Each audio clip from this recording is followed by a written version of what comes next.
Bonjour et bienvenue à cette masterclass. Aujourd'hui, on va traiter un lab sur le protocole de routage OSPF.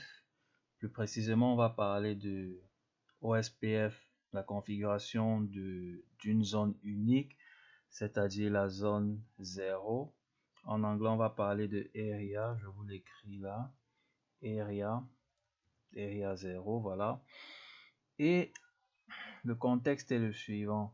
Vous êtes ingénieur réseau au sein de l'entreprise Cameroun 237.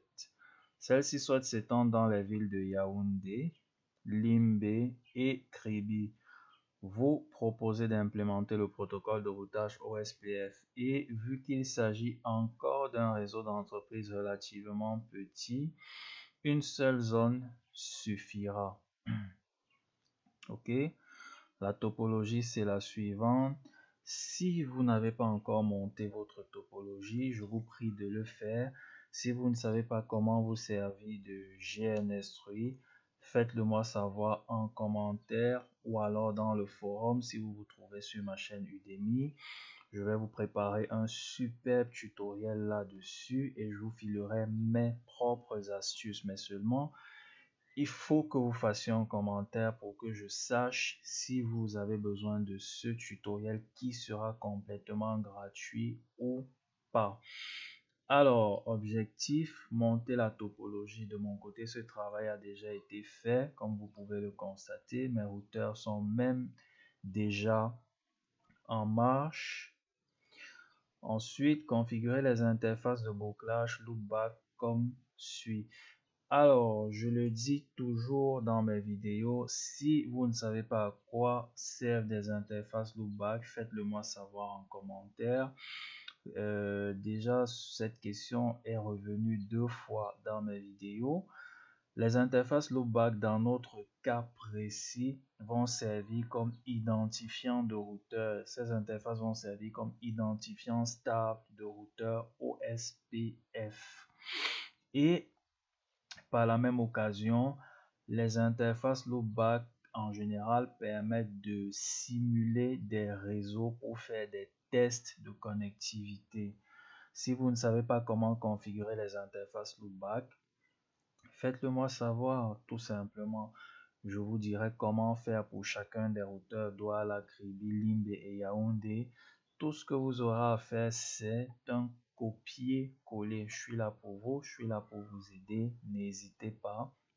Posez-moi toutes vos questions. S'il y a un sujet précis que vous aimeriez qu'on traite ensemble, faites-le moi savoir. On va le traiter ensemble. Alors, troisième objectif, en 2 commandes sur chaque routeur, configurer OSPF zone 0. L'identifiant de processus est 1. Alors, tout de suite, on se rend au niveau de notre topologie. On va ouvrir l'invite de commande du routeur Douala 37. La première commande à saisir est routeur OSPF 1 qui est l'identifiant de processus. Network, on avait dit en 2 commandes, d'accord? Donc, la commande à saisir est la suivante. Cette commande prendra en compte tous les réseaux qu'on a déjà configurés ou les réseaux qu'on va configurer par la suite. D'accord? Dushu IP OSPF Protocols pour vérifier Dushu IP Protocols et non OSPF Protocols. Dushu IP Protocols pour vérifier que le protocole de routage en cours est bel et bien OSPF 1, ce qui est le cas ici. L'identifiant de routeur est l'interface de bouclage 11.11.11.11. Les réseaux configurés sont les suivants. Alors, cette commande veut tout simplement dire tous les réseaux présents. D'accord? Donc, en principe, tous les réseaux qui vont intervenir dans le protocole de routage OSPF sont ces réseaux. D'accord? C'est ce que ça veut dire. On peut écrire comme ça, tout comme on peut écrire comme ça.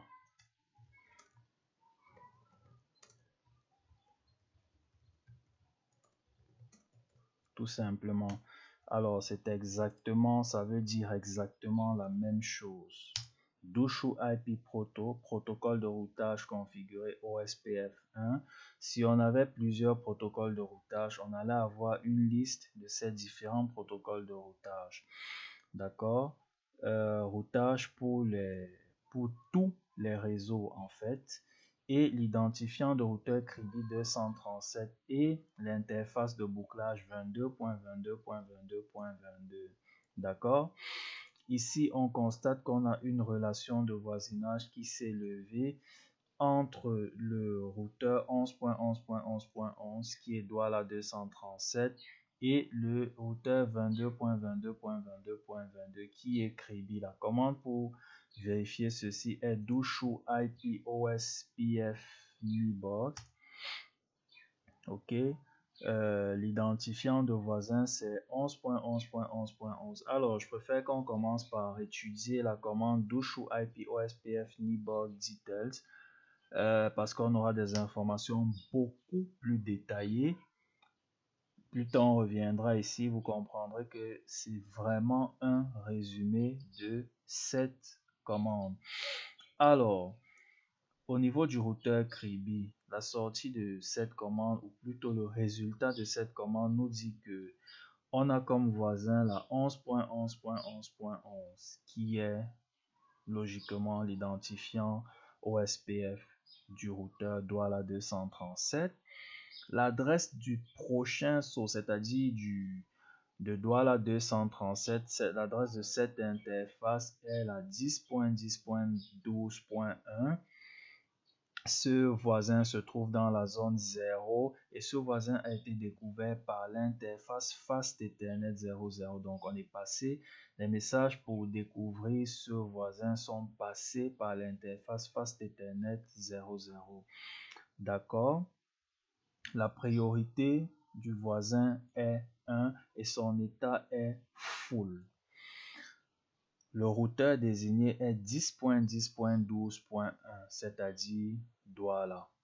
Le routeur désigné de sauvegarde est 10.10.12.2, c'est-à-dire CRIBI. La relation de voisinage existe depuis 1 minute et 1 seconde. Alors, pour les informations utiles, c'est celle que je viens de donner, c'est tout ce dont on a besoin pour le moment. Alors, si on a très bien compris ce qui s'est passé ici on a un minuteur, le dead time qui est en train de s'écouler, il reste 38 secondes. Alors, si on a bien compris ce qui s'est passé ici, on comprend dès lors qu'ici c'est juste un résumé. Identifiant du routeur voisin 11.11.11.11, priorité 1, état full, routeur désigné. Donc la 11.11.11.11 est le routeur désigné. Dead time qui est en train de s'écouler est maintenant à 33 secondes. L'adresse de l'interface du routeur voisin est la 10.10.12.1. C'est ce que nous avons vu ici tout à l'heure. Et l'interface de sortie est l'interface Fast Ethernet 00. D'accord? Ensuite, on va au niveau du routeur LIMB. On configure le protocole de routage OSPF en 2 commandes. Dushu IP protocole, toujours pour vérifier. Protocole de routage en cours est OSPF 1. Fait du routage pour tout réseau. Ok, alors l'identifiant du routeur c'est 33.33.33.33. On a une relation de voisinage qui vient de se lever. Message de niveau 5 ou de type 5. On a une relation de voisinage qui vient de se lever avec le routeur 11.11.11.11 via l'interface Fast Ethernet 01. C'est-à-dire si on va au niveau du routeur LIMB, voici notre interface Fast Ethernet 01 et on trouve le routeur Douala dont l'identifiant est 11.11.11.11. Dushu IP OSPF Nibox nous donne tous les voisins OSPF que nous avons pour l'instant. On a juste Douala. Au niveau de Yaoundé, router OSPF 1, network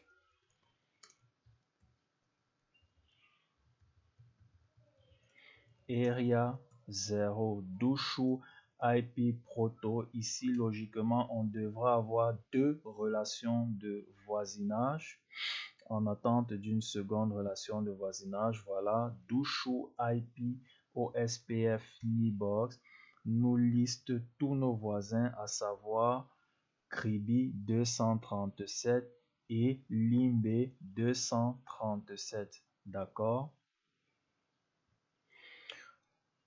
Ensuite, on nous dit veillez à ce que les interfaces de bouclage apparaissent dans les tables de routage avec un masque de sous-réseau correct. Alors, on se souvient très bien que au niveau de Douala, Douchou Interface Loopback 0, on se souvient qu'on a configuré cette interface avec une adresse en /20, un masque de sous-réseau en /24, autant pour moi, ou 255.255.255.0. Mais si on va au niveau du routeur Yaoundé par exemple et qu'on saisit la commande pour vérifier la table de routage, on verra que la dite adresse ou le dit réseau apparaît avec un /32 comme c'est le cas ici là. Alors dans si vous avez déjà eu à travailler sur le MPLS ou que vous avez suivi ma formation sur le MPLS, je vous ai clairement expliqué que dans un réseau, lorsqu'on travaille avec le MPLS, ce comportement peut poser un problème, d'accord? Il faut à tout prix que les interfaces soient annoncées en /24. Alors, pour corriger ce problème, on va tout simplement au niveau de l'interface de bouclage et on saisit IP OSPF Network Point to Point. OK? Maintenant, si je reviens au niveau de Yaoundé et que je saisis encore ma commande Douchou IP Route, ce qui apparaît tout simplement, c'est un réseau avec /24. On voit bien que toutes les interfaces loopback sont annoncées en /32, ce qui n'est pas bon et c'est comme ça au niveau de tous les routeurs. On va corriger ça tout de suite. IP OSPF Network Point to Point. Voilà. À présent, on va au niveau de Limbe. Interface loopback 0, IP OSPF Network Point to Point, tout simplement. Et enfin, au niveau de Yaoundé, interface loopback 0, IP OSPF Network Point to Point, tout simplement. Si je reviens au niveau de Douala, Douchou IP route, ça c'est pour avoir un état de la table de routage complète, c'est-à-dire toutes les routes apprises. Les routes apprises par OSPF sont précédées d'un O, comme c'est le cas ici. Et les routes directement connectées sont précédées d'un C. Alors, si on avait un autre protocole de routage configuré, peut-être EIGRP, on allait avoir un D, parce que les routes apprises par EIGRP sont précédées d'un D. Je vous ferai aussi plein de labs gratuits là-dessus. Abonnez-vous si vous êtes intéressé pour ne rien rater de mes prochaines vidéos. Alors, pour avoir des routes Douchou IP route OSPF, ça c'est pour avoir des routes juste apprises par OSPF. Si on travaillait avec EIGRP, on aurait tout simplement saisi Douchou IP route EIGRP. D'accord? On voit que les routes précédées d'un C ont complètement disparu. Veillez à ce que les interfaces de bouclage apparaissent dans les tables de routage avec un masque de sous-réseau correct, c'est-à-dire /24. Ceci a déjà été fait. L'identifiant de routeur CRIBI doit être 2.2.2.2. Alors, on repart tout simplement au niveau du routeur CRIBI, routeur OSPF 1, routeur ID, on saisit le routeur ID. Alors, faites très attention au message qui va s'afficher tout de suite. Ce message nous dit il faut recharger le routeur, c'est-à-dire le redémarrer en soft ou utiliser la commande clear IP OSPF process pour que cet identifiant devienne vraiment l'identifiant de routeur CRIBI 237. En effet, si je vais au niveau de Yaoundé, oui, de Yaoundé par exemple, Douchou IP OSPF neighbor, je verrai que l'identifiant est resté 22.22.22.22. Or, en saisissant la commande do clear IP OSPF process, le processus OSPF est redémarré. D'accord? Le processus OSPF est redémarré et après la convergence, je peux revenir au niveau de Yaoundé et saisir à nouveau ma commande. Je verrai que l'identifiant de routeur a changé, mais ici on a encore la 22.22.22.22 parce que le dead time n'est pas encore écoulé. Ne vous inquiétez pas, ça va disparaître d'un moment à l'autre. Dead time est en train de s'écouler. Plus que 7 secondes, plus que 4 secondes, plus que 2 secondes. Et c'est bon. Voilà.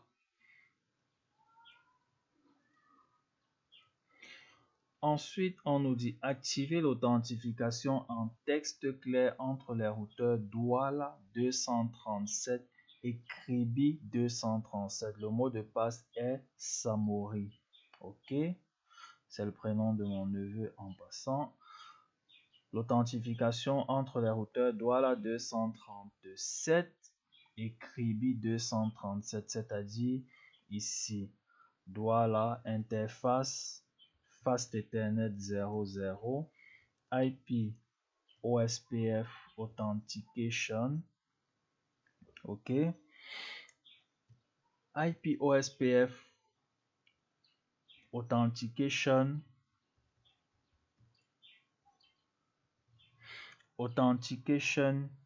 key pour entrer le mot de passe. D'accord, mais il ne faut pas oublier que ça c'est juste pour enregistrer le mot de passe, cette commande. Pour activer l'authentification, il faut saisir la commande IP OSPF Authentication. L'authentification en texte clair s'active de cette façon. Logiquement, si on a réussi notre authentification, la relation de voisinage devrait sombrer. Douchou IP OSPF neighbor. Là, on a le dead time qui est en train de filer. La relation de voisinage avec la 2.2.2.2 va tomber. Voilà, on y est presque. Là, c'est bon. C'est une réaction tout à fait normale. Donc, ce qu'il faut faire, c'est venir également au niveau du routeur CRIBI et de l'interface faisant face à Douala 237, c'est-à-dire l'interface Fast Ethernet 00 et de configurer l'authentification. D'abord le mot de passe et ensuite on active l'authentification en texte clair. Là, notre relation de voisinage logiquement va remonter. Voilà ce qui est le cas. Et si on s'amuse à revenir au niveau de Douala et à saisir Douchou IP OSPF neighbor, logiquement on a nos voisins. D'accord? Ensuite, on nous dit activer l'authentification MD5 entre les routeurs Douala 237 et Limbe 237. Mot de passe Skylove, c'est le prénom de ma filleule. En passant, Douala 237 et Limbe 237. Ok. Au niveau de Douala 237, ça va se jouer sur l'interface Fast Ethernet 01 IP OSPF Authentication, authentification par MD5. IP OSPF Authentication Message Digest active l'authentification par MD5. Ce qu'il faut faire maintenant, c'est configurer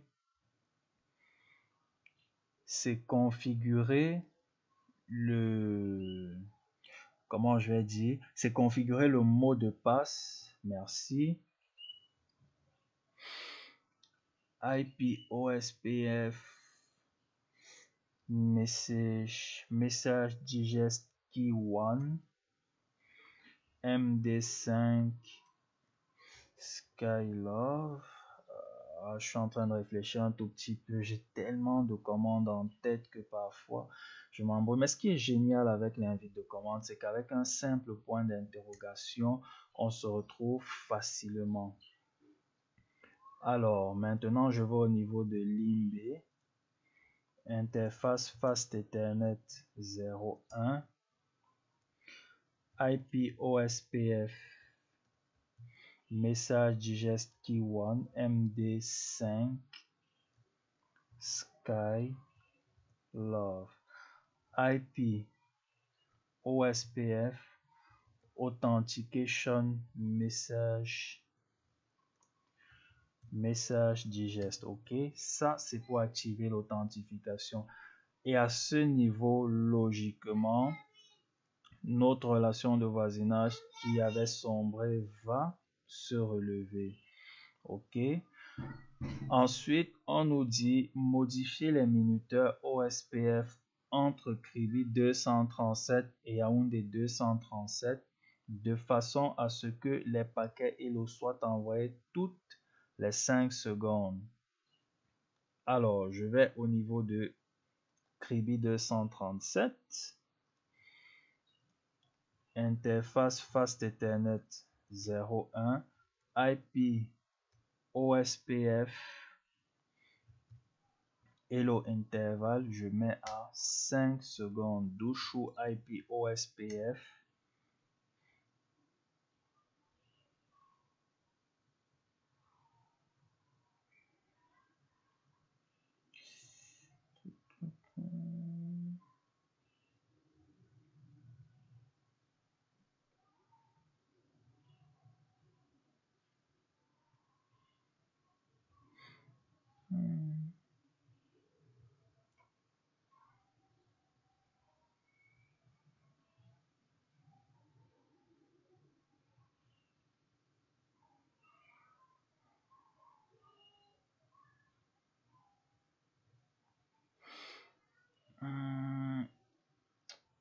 La commande de vérification, je la cherche. Je croyais que c'était celle-là. Bon, c'est pas grave si je vais la chercher en arrière-plan. Si vous en avez besoin, faites-le moi savoir. Je vous la mettrai en commentaire. Je m'en souviens plus très bien. Mais je croyais que c'était celle-ci en fait. Je crois que c'était celle-ci. Ok, je vais au niveau de Yaoundé. Interface Fast Ethernet 01. IP OSPF Hello. Intervalle qu'on va régler à 5. Douchou IP OSPF. Pourquoi je ne l'ai pas ici? Pourquoi je ne l'ai pas là?